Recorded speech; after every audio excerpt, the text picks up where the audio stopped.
Assalamualaikum warahmatullahi wabarakatuh. Selamat siang semuanya. Perkenalkan, kami dari kelompok 9 pembelajaran terpadu yang beranggotakan yang pertama ada Dina Marlina dengan MPM 2050648. Yang kedua ada Septi Amelia Habibah dengan MPM 2050650. Saya sendiri Dea Indriani dengan MPM 2050656. Dan yang terakhir ada Anissa Nazmi Aprila dengan MPM 1950-653. Di sini kelompok kami akan menjelaskan tentang konsep pembelajaran berbasis masalah.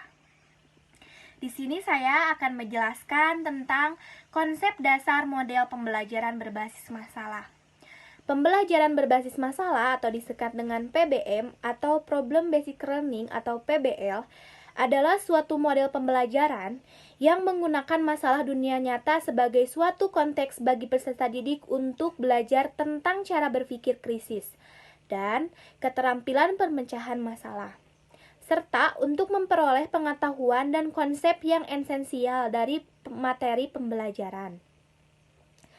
Model Problem Based Learning bercirikan penggunaan masalah kehidupan nyata sebagai suatu yang harus dipelajari siswa. Dengan model Problem Based Learning diharapkan siswa mendapatkan lebih banyak kecakapan daripada pengetahuan yang dihafal. Mulai dari kecakapan memecahkan masalah, kecakapan berpikir kritis, kecakapan bekerja dalam kelompok, kecakapan interpersonal dan komunikasi, serta kecakapan pencarian dan pengolahan informasi. Permasalahan dalam pembelajaran berbasis masalah. Ada berbagai macam permasalahan yang umum muncul dalam pembelajaran, antara lain dapat berasal dari guru, murid, bahkan lingkungan. Persoalan yang dihadapi guru biasanya terkait dengan masalah kemampuan menguasai materi, penggunaan strategi dan metode pembelajaran yang tepat, dan pengelolaan kelas untuk menciptakan suasana yang nyaman. Sementara di sisi siswa, persoalan yang dihadapi umumnya terkait rasa malas atau motivasi belajar, sulitnya dalam memahami atau kurang tertarik dalam materi ajar, kelelahan atau kesehatan tubuh, dan lain-lain. Selanjutnya adalah tahapan pembelajaran berbasis masalah. Tahap pertama adalah proses orientasi peserta didik pada masalah. Tahap kedua adalah mengkoordinasikan peserta didik, dan tahapan ketiga adalah membimbing penyelidikan individu maupun kelompok. Tahap keempat adalah mengembangkan dan menyajikan hasil. Tahap kelima adalah menganalisis dan mengevaluasi proses hasil pemecahan masalah. Yang selanjutnya yaitu ada pembelajaran berbasis masalah sebagai model pembelajaran. Model pembelajaran problem merupakan salah satu model pembelajaran yang menerapkan pendekatan saintifik. Sebagaimana dijelaskan dalam materi Diklat Kurikulum 2013 sesuai Permendikbud nomor 103 tahun 2014, dinyatakan bahwa pembelajaran dengan pendekatan saintifik terdiri atas 5 langkah kegiatan belajar, yaitu yang pertama mengamati atau observing, yang kedua menanya atau questioning, yang ketiga mengumpulkan informasi atau mencoba, experimenting, yang keempat menalar atau mengasosiasi atau associating, dan yang terakhir mengkomunikasikan, communicating, yaitu yang dapat dilanjutkan dengan mencipta. Yang selanjutnya yaitu ada tujuan berbasis masalah. Menurut Hosnan tahun 2014 menjelaskan bahwa tujuan utama dari model Problem Based Learning ini bukan sekedar menyampaikan pengetahuan kepada siswa, namun juga mengembangkan kemampuan berpikir kritis dan kemampuan pemecahan masalah, serta kemampuan siswa itu sendiri yang secara aktif dapat memperoleh pengetahuannya sendiri.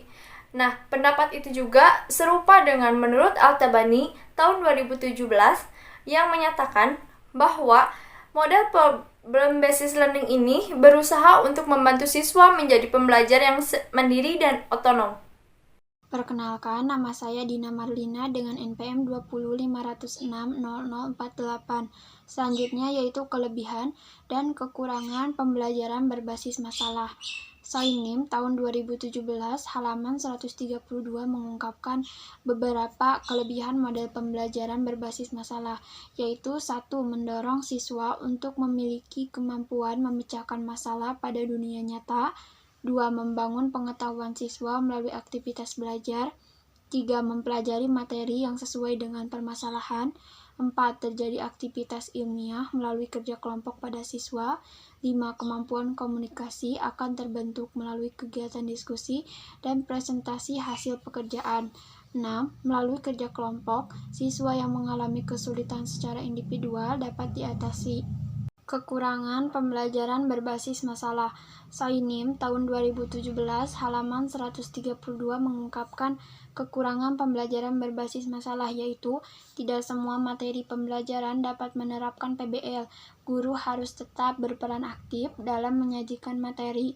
Kemudian, keragaman siswa yang tinggi dalam suatu kelas akan menyulitkan dalam pembagian tugas berdasarkan masalah nyata.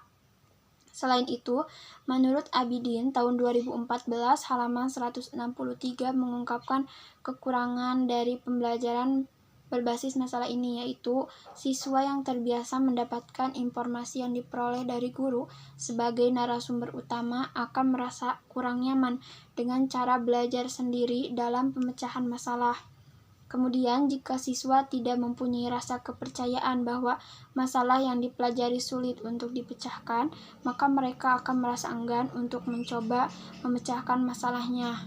Dan tanpa adanya pemahaman siswa terhadap mengapa mereka harus berusaha untuk memecahkan masalah yang sedang dipelajari, maka mereka tidak akan belajar apa yang ingin mereka pelajari. Cukup sekian pemaparan dari kelompok kami. Mohon maaf bila ada salah-salah kata. Jika yang ingin bertanya, silakan bertanya langsung maupun di forum diskusi di admin. Terima kasih. Wassalamualaikum warahmatullahi wabarakatuh.